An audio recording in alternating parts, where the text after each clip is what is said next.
Just ahead on Black Issues Forum, 3 childhood friends, 1 shared dream, and a family's legacy that has changed Raleigh forever. We discover how Raleigh Raised is building more than structures. They're building community. Coming up next, stay with us. Quality public television is made possible through the financial contributions of viewers like you, who invite you to join them in supporting PBS NC.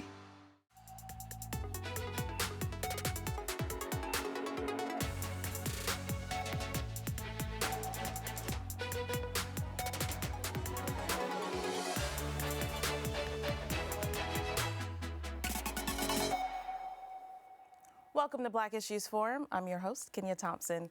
Today, we're bringing together business, community, and legacy. We meet 2 of 3 childhood friends who grew up in Raleigh and are now co-founders of Raleigh Raised, a real estate development company that's redefining what it means to build for community. And we'll hear how their latest project carries a name that speaks volumes, the Holt at Oberlin, honoring a family who fought for educational equity during one of our nation's greatest periods of social change. So let's get right to it and start introductions, because if you haven't noticed, we have a very full set today. To my right, we've got co-founders of Raleigh Raised Development and Brothers for Life, LeVelle Moton and Terrell Midgett. And to my left, I have the honor of introducing Joseph Holt Jr., a true trailblazer in civil rights. And just in case you haven't made the connection yet, he is also the father of our executive producer, Deborah Holt Noel. Welcome, everyone. Thank you. Thanks for having me. Yes, this is great. I love having this full set. I think we probably should do this more often. LeVelle and Terrell, I would be remiss if we didn't mention CJ Mann, who is the 3rd person in the group. But let's talk about growing up together in Raleigh, what that was like, what you saw, and why you created Raleigh Raised. LeVelle, I'll start with you. Well, I've known this guy to my right since we were 9, 10 years old. We met at the Raleigh Boys Club. Like so many kids in Southeast Raleigh during that time, and it was a safe haven for us, and we just instantly bonded and had a unique friendship. Yeah.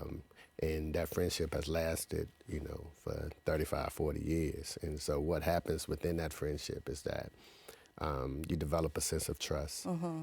He's probably the most solid individual outside of my family members that I can lean on, right? And I'm proud to say that. So a couple of years ago, we saw this gentrification thing taking place, and we had always done some business together from my basketball camps and, you know, little minute things such as that. And so we just had to sit down along with CJ and said, man, let's start a development company. Because we felt like if anyone should benefit from our community, it should be us, right? Yeah. Because we are the ones that's well invested. Our friends, his father, family, loved ones, those are the people that carried this community when no one thought about it, right? And so we needed to preserve this legacy, and who else knew the challenges and difficulties of this community better than us? So we knew exactly what we needed. And so from that idea, Raleigh Raised was born. Yeah. Terrell, when you looked at everyone's skill sets, did it work? Like when y'all thought, okay, I'll do this. What do you do? What does LeVelle do? What does CJ do? Yeah, so I grew up in a family-owned business, and so we started in '87 doing lawn care. Yeah. And we kind of migrated to full-service facility services. And that's kind of how we got in mesh with CJ and his father, because they're a full-service land acquisition and real estate firm as well. Yeah. And so they do a lot of purchasing of land for DOT. And a lot of times we were in rooms that we were bidding on jobs together and as 2 different entities, and a lot of times we didn't have the capacity. So we wanted to be able to bring together an entity that could be, you know, competitive in those fields. And so we sat down, you know, me and LeVelle talks constantly, and CJ is a little younger than us. Okay. But he has been in the fold because he once attended LeVelle's camp. And so we kind of meshed together, and it's been a strong bond ever since. When was Raleigh Raised established?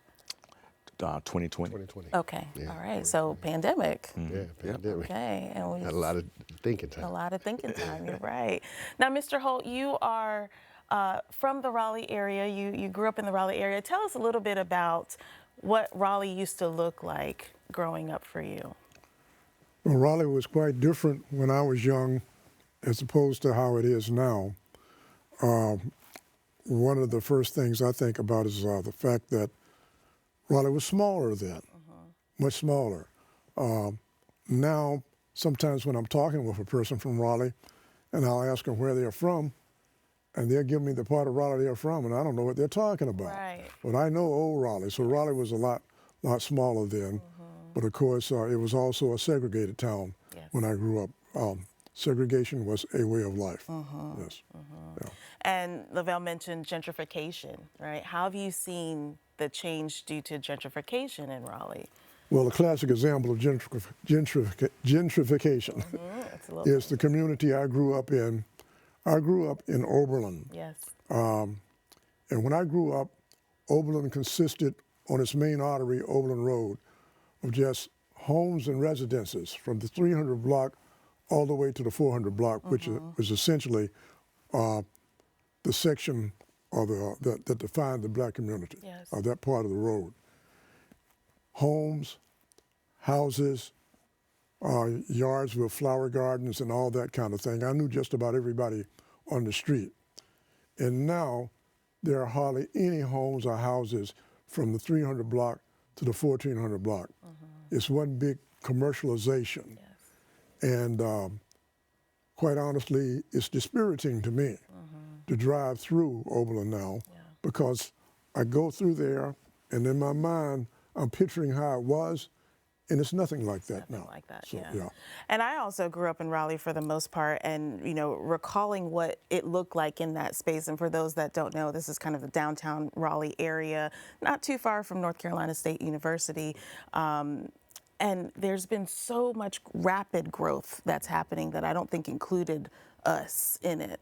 Right. When my parents all the time say, I want to move because they live in the area. And I'm like, well, where are you moving to? Because they want to stay in Raleigh. There's nothing affordable anymore.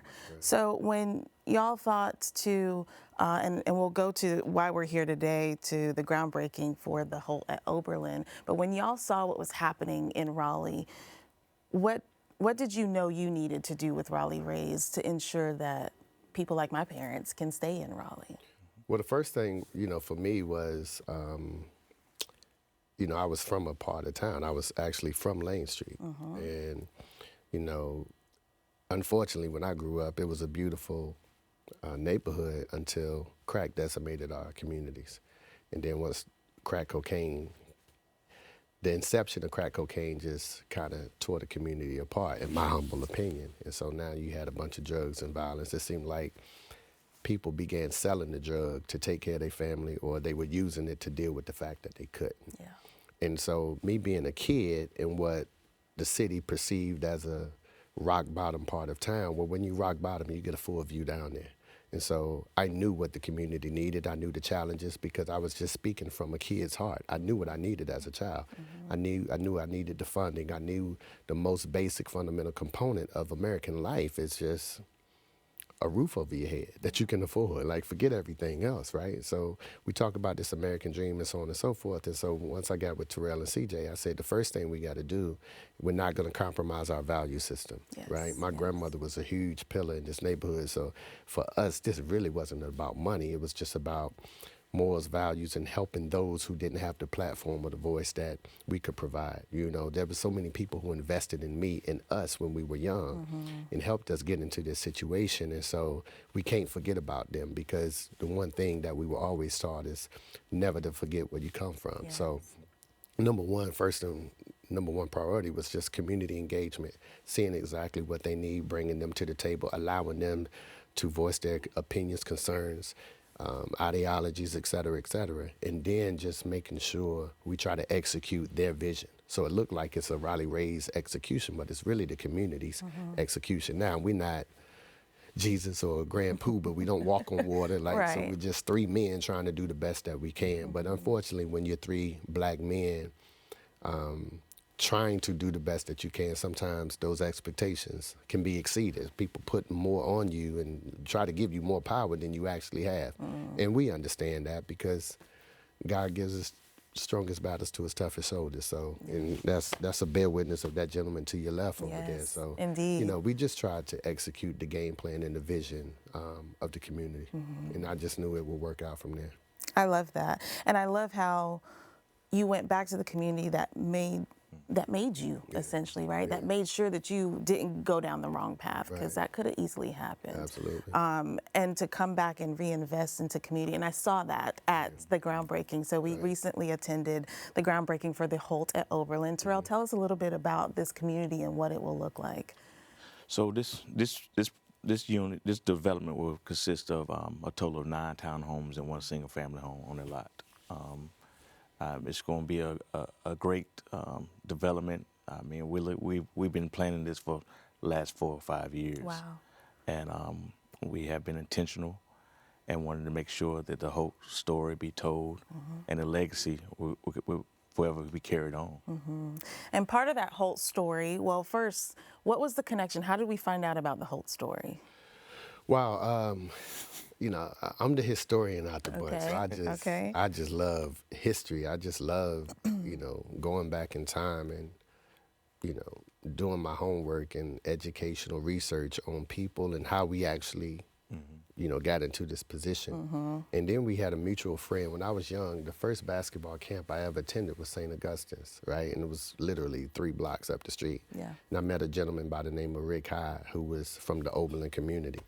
So when we got into the strategic phase and strategic planning of this particular parcel of land, Rick was the mutual friend between ourselves and Mr. Holt, and he said it's only one person to name this thing after, and that's Joe Holt. Yes. And so I proceeded to go do my research, and what I found, like, it literally almost brought me to tears. It would be, you know, a lot of times we look at our elders and we think, oh, that was so long ago, but it's not. Like, it's like, this is not too far removed. And I remember looking and Googling a picture of him, and it brought tears to my eyes, literally, because it was my son's age at that time. I think he was 12 or 13.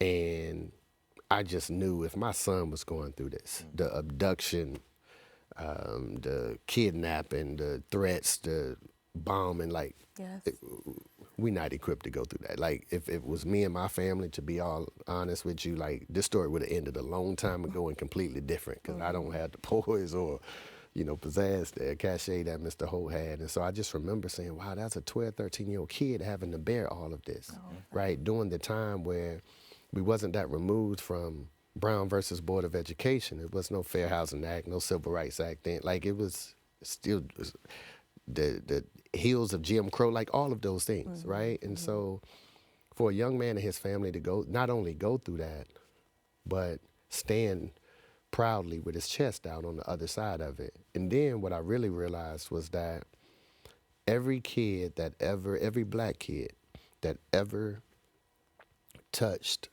a Wake County public school system property, whatever school you went through, like, we owe him everything, because this is the pioneer, this is the trailblazer. And so that's so big, and that story needs to be told. That story needs to be in the history books of those who are in Wake County public schools, right? It's the same story as a Jackie Robinson, right? Or it's the same story that needs to be told, that our kids really need to understand that, because how do you know where you're going if you don't know your past, exactly. Right? And so let's put a little context. Mr. Holt, like he said, I mean, you were a young child and your parents made the decision to admit you, or try to, into an all-white school during a time where that was not heard of. This was 1956 to 1959. Eventually, the courts and local officials did deny your admission, but what was it like during that time to carry that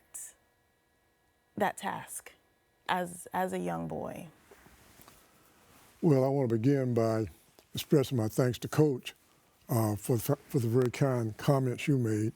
I appreciate the research that you did and how you learned this on your own.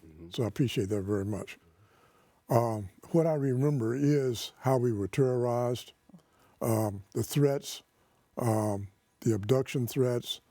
I remember how my father was fired from his job. all these are very negative, but these are very real. These are facts. I remember how my mother's paycheck was garnished for almost the entire amount. 1 month of pay, I think she got paid less than $1 at one time. So when I think back to that time, I think about how we were terrorized and how we had to resource our spirit and our determination to make sure that we persevered and would not break under the pressure. So this was a very stressful time for my parents and me for about 3.5 years. But we were determined we were going to persevere and not let the black community down. But we did go through quite a bit. The entire legal system, the segregationist legal system, was arrayed against us. And we had to fight against that. And we fought that alone for about 3.5 years. We were the only family in the fight in Raleigh. And we did begin very early on. Coach mentioned Brown versus Board in 1954. And we first challenged segregation in 1956 because, well, none of the local boards or none of the southern states were complying with the spirit and intent of Brown versus Board. Right. Yeah. Probably more of a emotional, spiritual question, but what impact has that time of life had on you over the years? Well, one of the things that worried me, and I don't want to get into too much detail, but I've been relieved now of it because I've learned more. But there was this matter of administrative remedies not being exhausted. Okay, that's kind of a legal principle, but the system was designed to perpetuate segregation. When I say the system, there was a North Carolina Pupil Assignment Act of 1955 that was enacted right after Brown versus Board, and it was designed to perpetuate segregation. And the requirements for transferring from one school to another, okay, were implemented primarily to make it frustrating for black families to transfer their child to a white school, okay, which had better facilities, which was better structured, which offered better programs, more advanced programs. It was almost impossible to comply with the requirements. Now, but we had complied, and then we were denied. There was a provision that a family denied transfer could appeal. You could ask for an appeal hearing, but you appeal to the same board that had denied you. Yeah. Where's that going to go? Right. A part of that also would be me as a student being interrogated by the board. And I was uncomfortable with that. It's intimidating. And our lawyers informed us, we will represent you at that hearing. And they did. The lawyers weren't asked anything, okay? The board still denied my admission to Needham Broughton High School, okay? And then when it went to court, the ruling was that we had not exhausted all administrative remedies under the law because I had not personally appeared for interrogation before that board. And that bothered me, okay?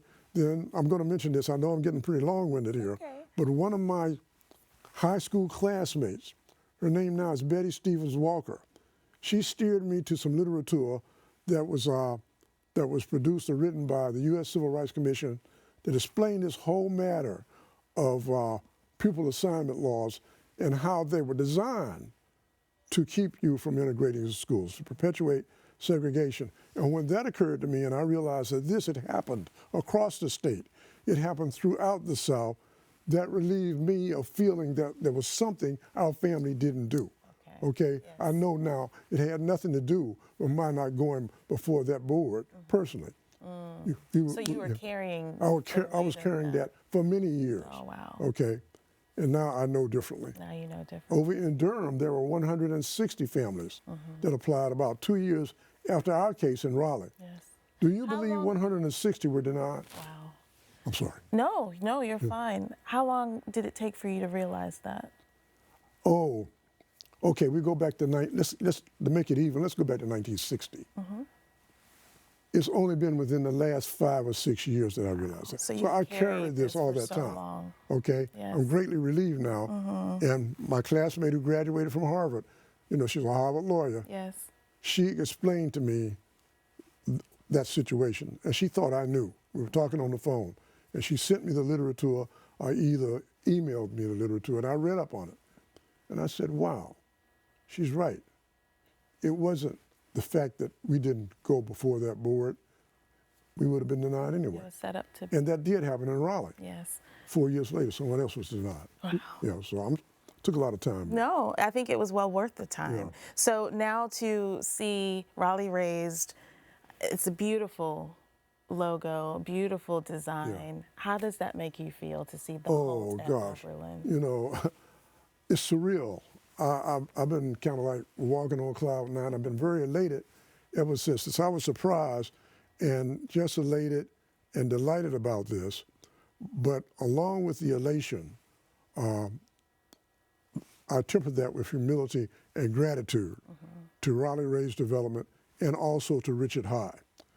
I was explaining to Coach and Terrell earlier that I have often been asked, what could happen to make you feel better about all this? And I often said, well, I would like for someone who's other than Joe Holt Jr. to tell this story and tell what really happened, because I can be always accused of being self-centered, okay?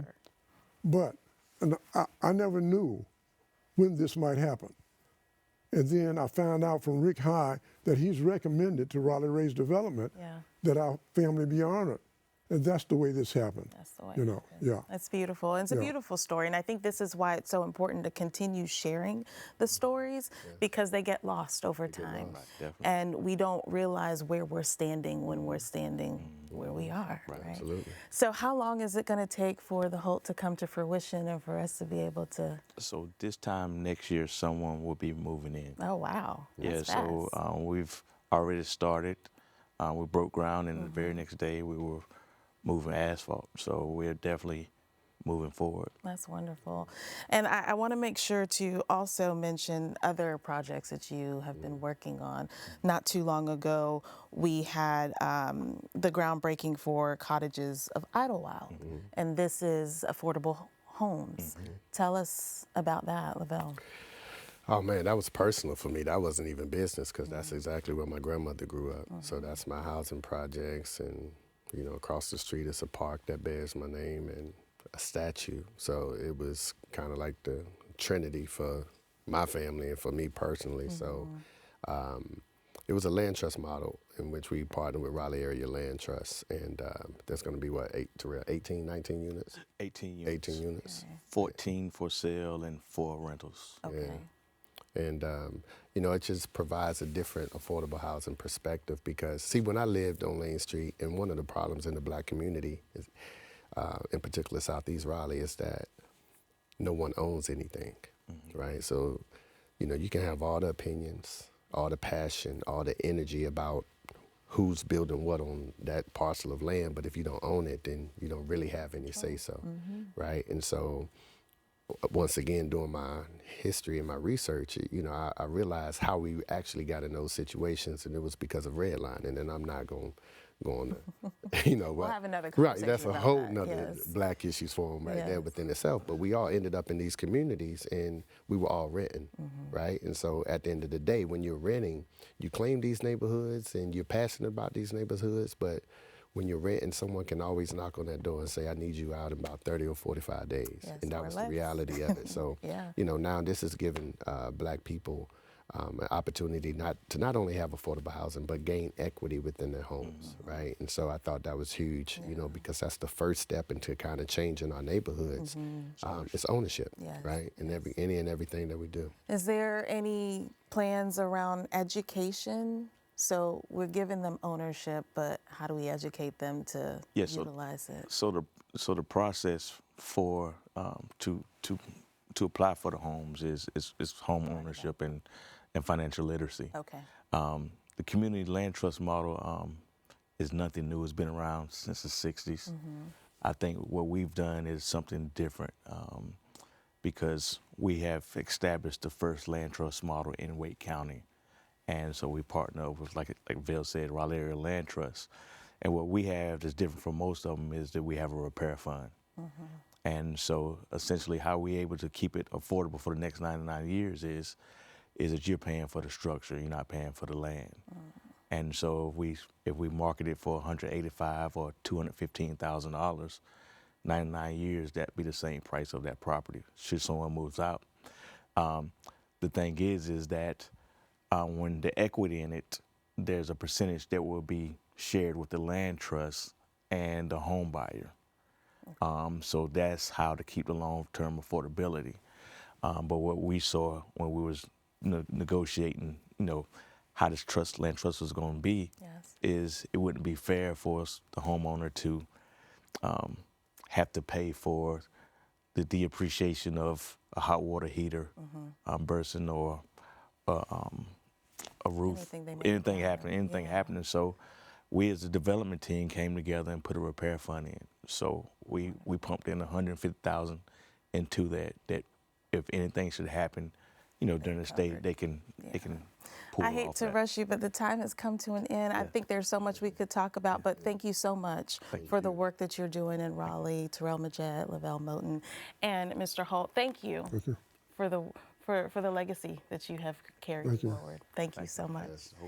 And I thank you for watching. If you want more content like this, we invite you to engage with us on Instagram using the hashtag Black Issues Forum. You can also find our full episodes on pbsnc.org/Black Issues Forum and on the PBS video app. I'm Kenia Thompson. I'll see you next time.